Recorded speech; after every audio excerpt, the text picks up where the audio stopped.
Need tips for using your Amazon Alexa? Join Lucy on All About Lady A on the second Thursday of the month for simple tricks to get the most out of your A-Lady device. Listen on the Unmute Presents podcast feed. See you there. Oh yeah, did I mention? You can also check out unmute.show for all past episodes and to get more information about what we've got going on.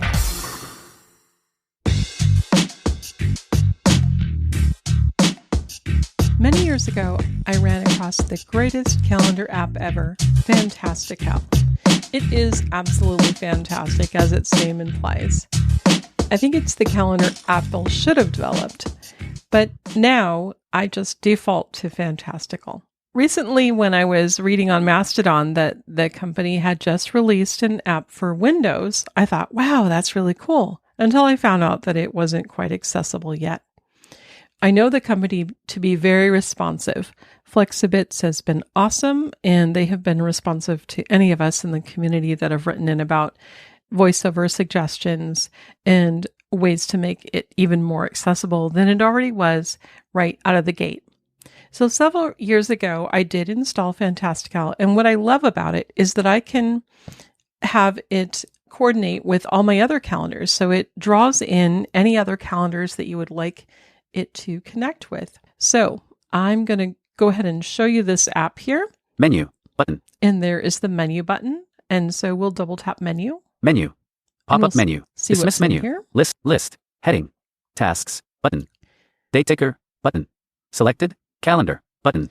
And that is the part of the app that I'm in right now is the calendar. And that's what I'm drawing information from.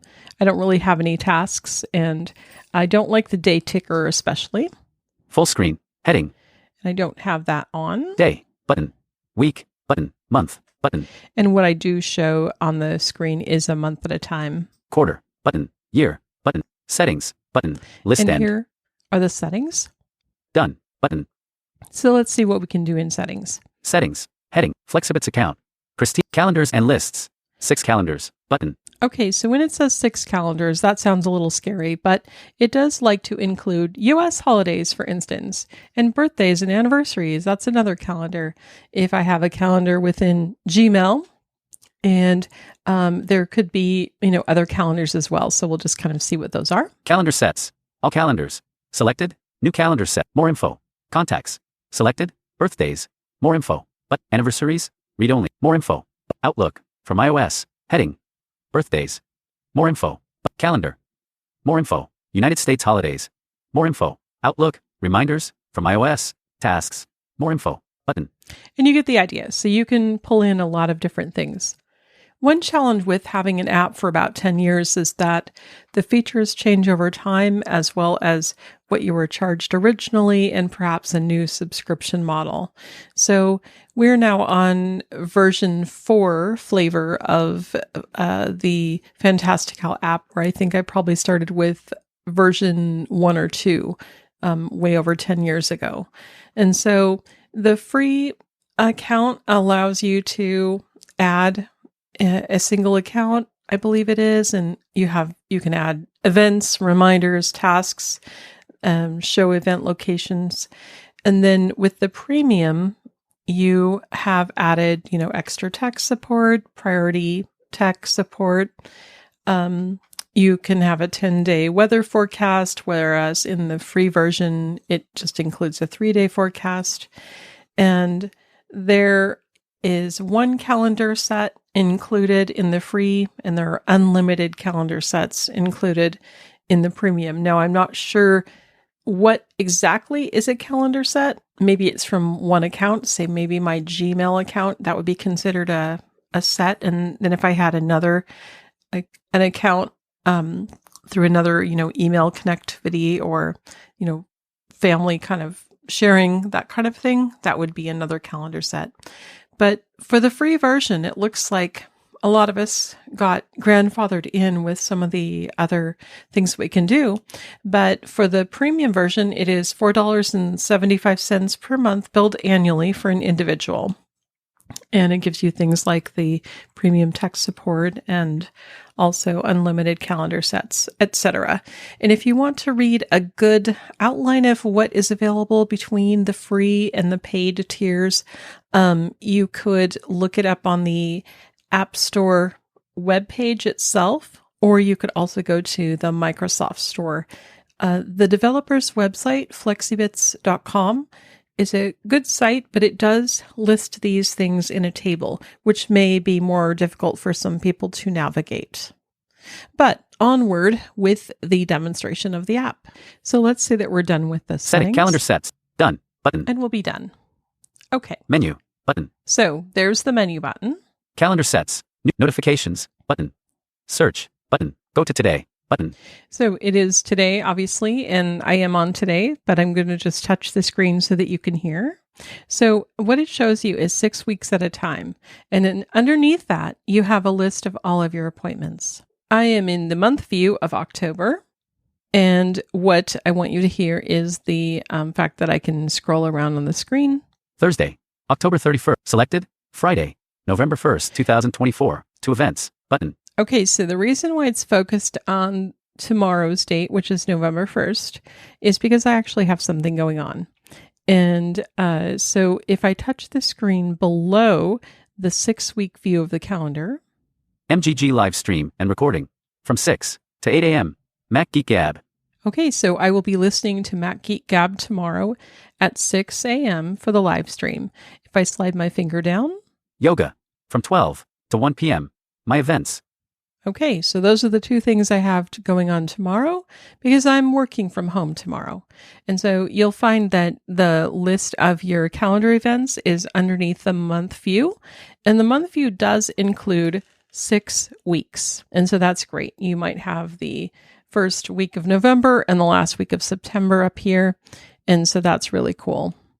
In order to add an event, we're going to go down to the very bottom right corner. New event button. And we'll double tap. Create event. Cancel button. So it's focused on the cancel button. So if I swipe right. New event. Heading. Is the heading. Add. Dimmed button. The add button is dimmed because I haven't added it yet. I haven't created anything in the text box. Create event. Text field. Is editing? Okay, so we are in the edit field. And now I will just note a pretend event here. Brunch with Marty and Michael tomorrow, November 1st at 11 a.m. Inserted brunch with Marty and Michael tomorrow, November 1st at 11 a.m. Okay, so now we're not going to put any location. I could have also said that we're going to do this once a month at 11 a.m. And now I'm going to find the add button in the upper right corner. Brunch with Marty and Michael. Cancel. Cancel. Brunch. Add. Button. Add. So it's just beyond the edit box. Add. Search. Button. And now we're going to see what we have noted on the calendar here. It should be after Mac Geek Gab and before yoga. Tomorrow, November 1st, 2024. Brunch with Marty and Michael from 11 a.m. to 12 p.m. My events. All right. So there we go. And I hope they'll be able to make it on short notice because that's what we're doing tomorrow. So we'll probably discuss all those Digital Bytes podcast episodes that we want to do in the future over bytes of other things. And so that is very simply how you add events. And you could have said once every month or every week or bi-weekly. You can add locations. You can add, other details in that edit field. And so it's quite a slick calendar app. I really, really love it. And it couldn't be any easier to use. You don't have to get the verbiage exactly right. It knew what I was talking about, even though I said tomorrow, November 1st. It doesn't really care that I indicated tomorrow, which is also November 1st. So the reason I like it is it's just very simple and easy. And I don't have to go to all the little boxes and slots in the Apple Calendar to indicate the recurrence and how often and all the other details like that. So this is available for iOS and it is Fantastical. Thanks for that demonstration, Chris. And if you want to hide your calendars or your Fantastical app, I'll show you how to do that. But first, let me show you the process of locking your applications. So I locked my Drafts application in the bottom right-hand corner if I tap. Drafts. And then if I double tap on this, Alert, 1025, user authentication. it pops up with a user authentication and gives me a couple of seconds to look at my phone. I felt a gentle vibration because I took too long, so if I forefinger tap at the bottom of the screen, Try Face ID again, button. hold the phone in front of me and double tap. Face ID authenticated. Text field is editing. Insertion point at start. I hear Face ID authenticated, and then I'm put into Drafts. Now, admittedly, this is probably not the best app to Face ID lock, because when you open Drafts, often you just want to write something down. However, I figure for the most part, I will be holding my phone in front of me, so it should be a smooth process, and it just authenticates. But if anyone else tries to open it, it won't work. Let me show you how I set this up. If I touch at the bottom of the screen and drag my finger up until I get to the first vibration, Lift for home. I'm told to lift for home. If I lift my finger up, Dock. Drafts. I'm put back on the Drafts. Now, let's say I want to face lock Safari. If I tap on Safari right now, Safari. Safari. Home page. it opens up to the last page that I was on. Sign up. Button. Image. I may not want Safari to automatically open, so I'll touch at the bottom of the screen and drag my finger up, wait for the first vibration, Dock. Safari. and lift my finger. Now, let's say that I want to hide that. So what I can do is touch Safari, Safari. and then you can double tap and hold or triple tap. Remove app. Button.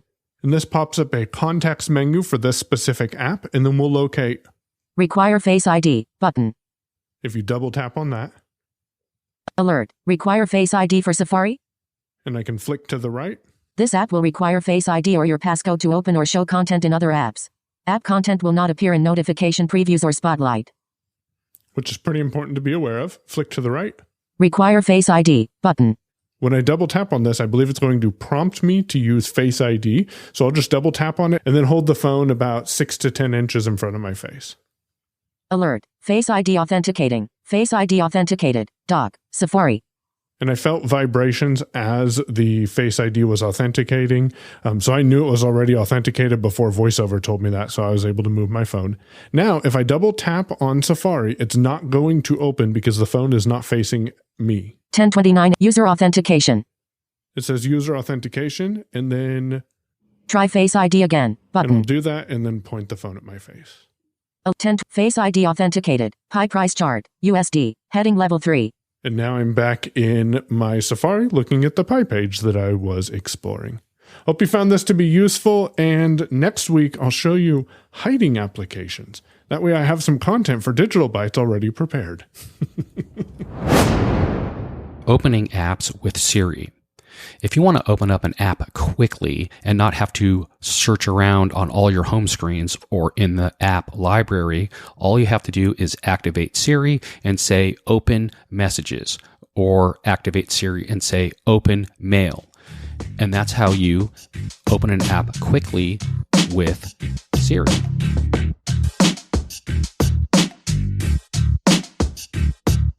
Thanks to Andre Louis Short's collection for the music used today.